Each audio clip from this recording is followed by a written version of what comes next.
Hello, Lights Church. My name is Toyin Ajirotutu, and I'm on the facilities team here.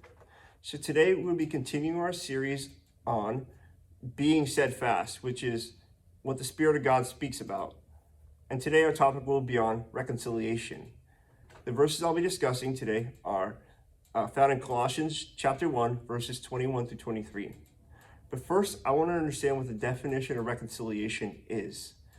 Oxford Dictionary says that reconciliation is the restoration of friendly relations, and Merriam-Webster's dictionary says that it is the action of restoring true friendship or harmony.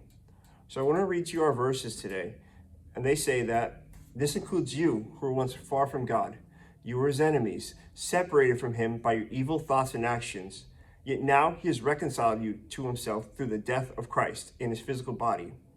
As a result, he has brought you into his own presence, and you're holy and blameless as you stand before him without a single fault. But you must continue to believe this truth and stand firmly in it. Don't drift away from the assurance you received when you heard the good news. The good news has been preached all over the world, and I, Paul, have been appointed as God's servant to proclaim it. So to me, this verse is talking about who we were versus who we are now. Before we were reconciled, and as we walk with God, now that we're reconciled. So when I was a kid, there was another little boy who, for some reason, he just didn't like me. And he was very mean to me.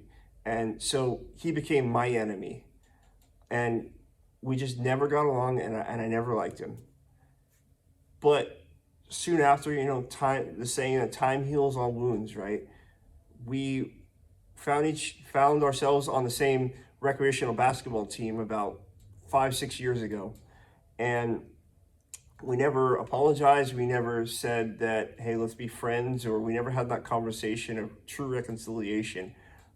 But we got along, we were kind to each other, and everything was restored in the relationship, not because of anything we said, but it just happened because we were on the same team. I love how this situation compares and contrasts with our situation with God, because of our sin, right? Like the verse says, we were far from God. We were God's enemies. But God, right? But God paid the cost that needed to be paid in order for us to be restored to him in friendship. It wasn't circumstantial, like finding ourselves on a team. No, it was active, right? God put himself into a position to reconcile. He put us into a position to be reconciled. It was through his love, his grace, that he decided to make the choice in order to pay the price, pay the cost for us to be reconciled. We did nothing to deserve it other than being there, right? But God offered that restoration to friendship anyway. I want to speak a little bit about verse 23 as well. I can tell you that I don't always feel like I believe that God sees me as holy and blameless when I realize that I've allowed my sin nature to take me astray and take me from the path that God has led me down.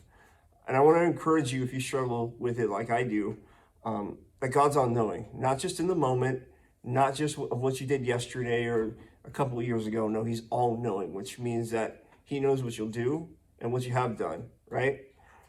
And he's all-knowing, so that means that he knew what you did before he paid the cost, before he sent Jesus to die on the cross for your sins. He knew what you would do, and he forgave you anyway, and he still paid that cost. No, he still paid the cost, even despite what you have or will do, right?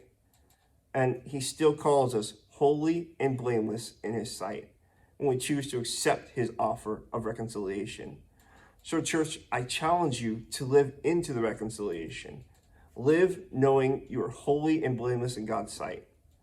All right, church, that's what I have for you. You guys take care. I'll see you soon. Bye.